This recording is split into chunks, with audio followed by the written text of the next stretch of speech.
મિત્રો, આજે આપણે વાત કરવાની છે રાજકોટ મહાનગરપાલિકામાં જે ભરતી આવેલી છે તેના વિશે, જેમાં લાયકાત માત્ર ધોરણ 3 પાસ છે અને પગાર ધોરણ છે એ 19,950 રૂપિયા છે એ મળવાપાત્ર છે. તો આજે આપણે વાત કરવાની છે કે તમે ઓનલાઈન ફોર્મ છે એ કેવી રીતે ભરી શકશો, સાથે તમારે અપલોડ કયા કયા ડોક્યુમેન્ટ કરવા પડશે. તો આ તમામ માહિતી છે તમને આ વિડીયોમાં આપવામાં આવશે. તો વિડીયોને પૂરો જોવા વિનંતી. તો ચાલો શરૂ કરીએ. તે પહેલાં મિત્રો, જો તમે અમારી ચેનલ પર પહેલી જ વખત મુલાકાત લેતા હો તો ચેનલને અવશ્ય સબસ્ક્રાઈબ કરી લો અને સાથે બેલ આઇકન પર પણ ક્લિક કરી લો, જેથી આવી તમામ માહિતી છે તે આપને મળતી રહે. તો ચાલો શરૂ કરીએ. સૌપ્રથમ તમારે ગૂગલમાં લખવાનું રહેશે આરએમસી. જેવું તમે આરએમસી સર્ચ કરાવશો એટલે તમને પહેલી જ વેબસાઇટ જોવા મળશે, રાજકોટ મ્યુનિસિપલ કોર્પોરેશન, જેના ઉપર તમારે ક્લિક કરવાનું રહેશે. મિત્રો, જેવું તમે ક્લિક કરશો એટલે વેબસાઇટ છે એ ઓપન થઈ જશે. આ પ્રકારે તમને વેબસાઇટ છે જોવા મળશે. હવે અહીંયા ત્રીજા નંબરનું ઓપ્શન છે રિક્રુટમેન્ટ, તો તેના ઉપર તમારે ક્લિક કરવાનું રહેશે.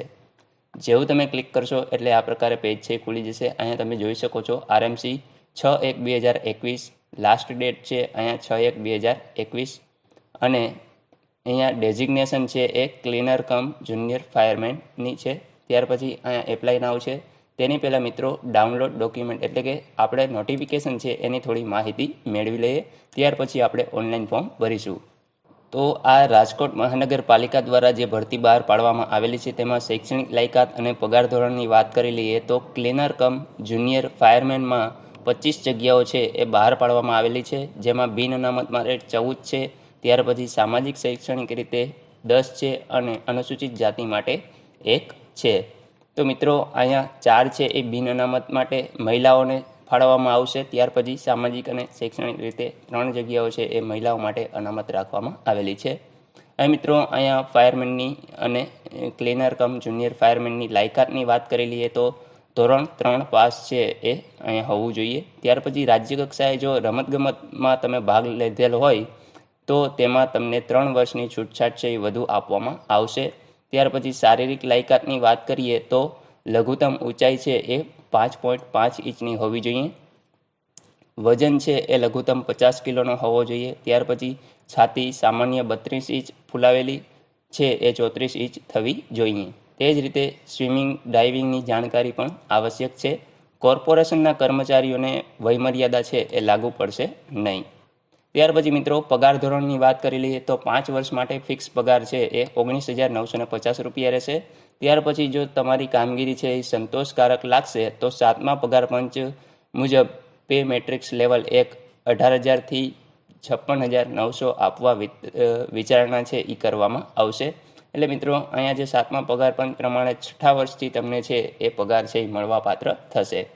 ત્યાર પછી વય મર્યાદા અહીંયા તમે જોઈ શકો છો કે 18 વર્ષથી લઈ અને 30 વર્ષની વચ્ચે હોવી જોઈએ. ત્યાર પછી છે કોમ્પ્યુટર વિષયક લાયકાત, એટલે કે અહીંયા આપણે કોમ્પ્યુટરનું મૂળભૂત જ્ઞાન છે એ ધરાવતું પ્રમાણપત્ર છે એ તમારે રજૂ કરવાનું રહેશે. જે પ્રમાણે અહીંયા ઠરાવ ક્રમાંક તમને દર્શાવેલો છે તો એ ઠરાવ પ્રમાણે તમને બેઝિક નોલેજ હોવું જોઈએ. ત્યાર પછી છે મિત્રો નાગરિકત્વ, તો એ તમારે વાંચી લેવાનું રહેશે. ત્યાર પછી ઓનલાઈન અરજી કરતી વખતે ધ્યાનમાં રાખવાની અગત્યની સૂચનાઓ, તો એ મિત્રો આપણે પ્રેક્ટિકલ હમણાં ઓનલાઈન ફોર્મ ભરવાના છીએ તો એમાંથી તમે જોઈ શકશો. તો અહીંયા કને તમારે ફી છે એ કેટલી ભરવાની છે, તો જે બિન અનામત અને બિન અનામત મહિલાઓ ઉમેદવારો છે તેમને પરીક્ષા પેટે ₹500 છે એ ભરવાના રહેશે અને અન્ય કેટેગરીના જે પણ ઉમેદવાર છે તેમને અહીંયા ₹250 એટલે કે ₹250 છે એ ઓનલાઈન ફી છે એ ભરવાની રહેશે. તો ચાલો હવે શરૂ કરીએ ઓનલાઈન ફોર્મ કઈ રીતે ભરવું. ફરી મિત્રો તમારે આરએમસીની વેબસાઇટ ઉપર આવી અને એપ્લાય ઓનલાઈન કરવાનું રહેશે. જેવું તમે એપ્લાય ઓનલાઈન કરશો એટલે તમને ફોર્મ છે એ ઓપન થતું જોવા મળશે. અહીંયા એક સૂચના છે એ આપેલી છે, જેટલી પણ આ રેડ ફૂદરીના કોલમો છે એ તમામ કોલમો તમારે ભરવા ફરજિયાત છે. તો હવે આપણે શરૂ કરીએ. સૌપ્રથમ છે તમારે કેટેગરી સિલેક્ટ કરવાની છે. હવે કેટેગરીમાં અહીંયા 3 જ ઓપ્શન આપેલા છે, જનરલ, એસટી, ઓબીસી. એસસી અને ઈડબ્લ્યુએસનો ઓપ્શન નથી. એનું કારણ છે મિત્રો કે એક જગ્યા છે હાલ ખાલી જ નથી, એટલા માટે અહીંયા તમને ઓપ્શન છે એ આપવામાં આવેલો નથી. એ જે એસસી અને ઈડબ્લ્યુએસના લોકો છે, જે કેન્ડિડેટ છે એ જનરલ ઓપ્શન સિલેક્ટ કરી અને ફોર્મ છે એ ભરી શકે છે. તો આપણે અત્યારે ઓબીસી છે એ સિલેક્ટ કરી લઈએ છીએ. ત્યાર પછી જે સામે છે જેન્ડર, તો એમાં તમારે મેલ અથવા ફિમેલ છે એ સિલેક્ટ કરવાનું છે. અહીંયા કણે ફિઝિકલ હેન્ડીકેપ હો તો અહીંયા કણે ટીક માર્ક કરવાનું છે, ન હો તો કંઈ કરવાનું રહેતું નથી. ત્યાર પછી છે અહીંયા નોન ક્રિમિલિયર સર્ટિફિકેટનો નંબર છે એ તમારે અહીંયા લખવાનો રહેશે. તો હું અહીંયા મારો નોન ક્રિમિલિયર સર્ટિફિકેટનો નંબર છે એ લખી આપું છું. જે મિત્રો અહીંયા આગળ તમને જોવા મળશે, અહીંયા આપણે ઓપન કરી લઈએ નોન ક્રિમિલિયરને. તો અહીંયા તમે જોઈ શકો છો જે ઉપર પ્રમાણપત્ર ક્રમાંક છે ત્યાં તમને જોવા મળશે. ત્યાર પછી છે નોન ક્રિમિલિયરની તારીખ, તો એ અહીંયા તમને નીચે જોવા મળશે, જેમાં 3/4/2019 લખેલી છે. તો એ અહીંયા આપણે લખી દઈશું. નોન ક્રિમિલિયરની તારીખ છે કેદી તમને કાઢી આપવામાં આવેલું છે તે તમારે અહીંથી સિલેક્ટ કરવાનું રહેશે. તો એ તમારે અહીંથી સિલેક્ટ કરી લેવાની રહેશે. અહીંયા 3/4/2019 મેં સિલેક્ટ કરી લીધી છે. ત્યાર પછી છે મિત્રો તમારી સરનેમ છે એ તમારે અહીંયા લખવાની છે. ત્યાર પછી તમારું નામ છે એ તમારે અહીંયા લખવાનું છે. ત્યાર પછી છે ફાધર નેમ, એ તમારે અહીંયા આગળ લખવાનું થશે. ત્યાર પછી છે મધર નેમ, તો એ તમારે અહીંયા આગળ લખવાનું થશે. ત્યાર પછી મિત્રો તમારું એડ્રેસ છે એ તમારે આપવાનું છે. તો હું અહીંયા મારું પૂરું એડ્રેસ છે એ લખી દઉં છું. ત્યાર પછી તમારે અહીંથી સિટી છે એ સિલેક્ટ કરવાનું રહેશે. તો હું અહીંયા જામનગરને સિલેક્ટ કરી લઉં છું. ત્યાર પછી તમારે અહીંયા પિનકોડ છે એ નાખવાનો રહેશે. ત્યાર પછી મિત્રો એપ્લિકન્ટ કાસ્ટ, જેમાં અહીંયા એને લખેલું આવે છે, તો એ તમારે સિલેક્ટ કરી લેવાનું રહેશે. ત્યાર પછી છે મેરિટલ સ્ટેટસ, તમે મેરિડ હો તો મેરિડ સિલેક્ટ કરવાનું છે. મેરેજ ન થયા હોય તો તમારે સિંગલ છે એ સિલેક્ટ કરી લેવાનું રહેશે. ત્યાર પછી છે મિત્રો મોબાઈલ નંબર, તો એ મોબાઈલ નંબર છે એ તમારે અહીંથી લખવાનો રહેશે. ત્યાર પછી ઈમેલ એડ્રેસ છે, તો એ અહીંયા તમારે લખવાનું રહેશે.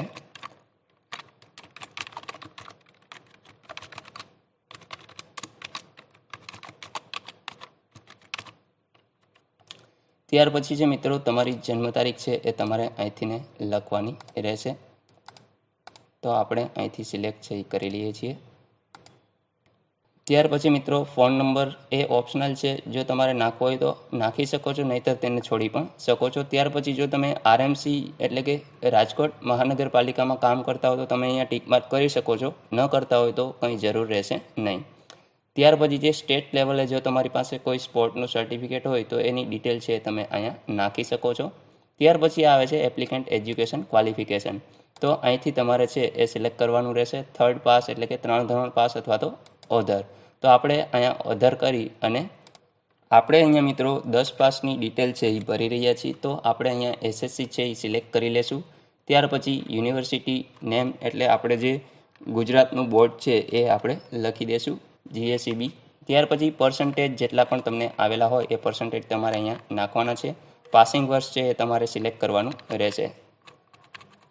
તો એ અહીંથી તમે સિલેક્ટ કરી શકો છો. ત્યાર પછી કોર્સનું વર્ષ છે એ તમારે અહીંથી સિલેક્ટ કરવાનું રહેશે. તો અહીંયા 1 વર્ષનું જ હોય છે આપણે.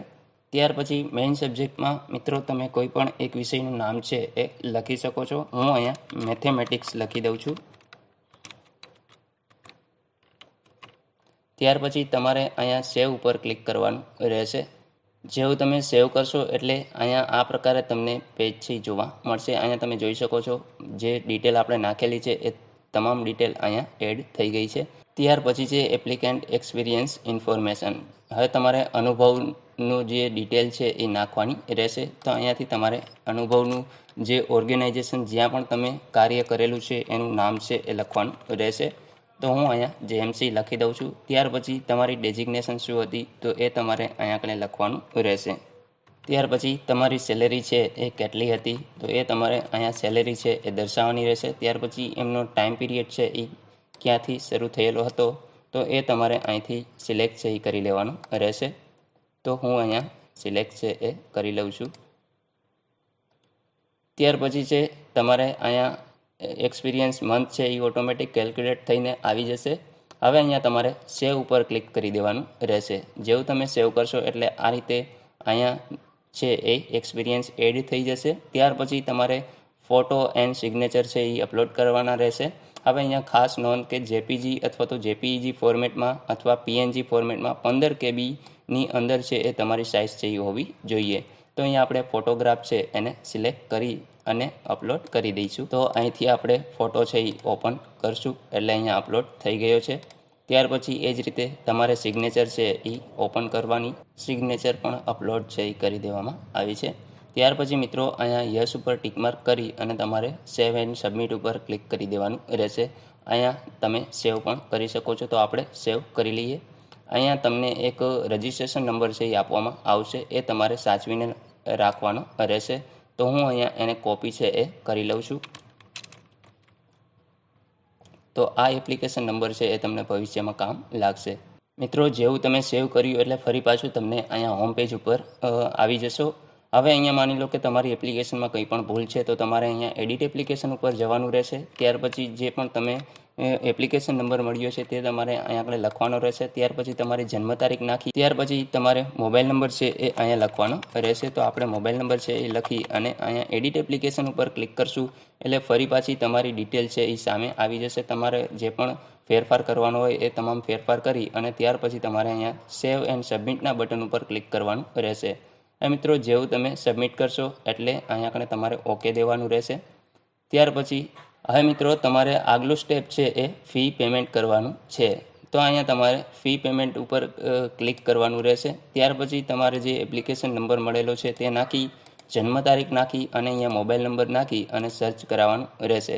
જેવું તમે સર્ચ કરાવશો એટલે તમે ભરેલું ફોર્મની તમારી ડિટેલ છે એ તમારી સામે આવી જશે. ત્યાર પછી તમને જો ઓબીસી સિલેક્ટ કરેલું હશે અથવા તો એસટી સિલેક્ટ કરેલું હશે તો તમને અહીંયા 250 દેખાશે અને જનરલ કેટેગરી સિલેક્ટ કરેલી હશે તો 500 રૂપિયા તમારે ભરવાના થશે. તો અહીંયા તમારું નામ એ તમારે ચેક કરી અને ત્યાર પછી પે નાવ ઉપર ક્લિક કરવાનું રહેશે. અહીંયા તમને ઓપ્શન છે એ જોવા મળશે, ક્રેડિટ કાર્ડ, ડેબિટ કાર્ડ, ત્યાર પછી debit card, ATM pin, internet banking, wallet, cash, QR code, UPI. તો આ તમામ રીતે તમે પેમેન્ટ છે એ કરી શકશો. તો અહીંયા તમારે ડેબિટ કાર્ડથી પેમેન્ટ કરવું હોય તો તમે અહીંયા કાર્ડ નંબર, ત્યાર પછી તેમાં આપેલો મંથ, ત્યાર પછી યર અને તમને જે કાર્ડમાં પાછળ 3 આંકડાનો CVV નંબર આપેલો હોય એ અને અહીંયા આગળ તમારે તમારું નામ છે એ લખવાનું રહેશે. ત્યાર પછી મેક પેમેન્ટ ઉપર ક્લિક કરવાનું રહેશે એટલે તમારા રજિસ્ટર્ડ મોબાઈલ નંબર ઉપર એક OTP આવશે. એ OTP નાખી અને તમારે કન્ફર્મ કરવાનું રહેશે. એટલે મિત્રો તમારું પેમેન્ટ છે એ સક્સેસફુલી થઈ જશે.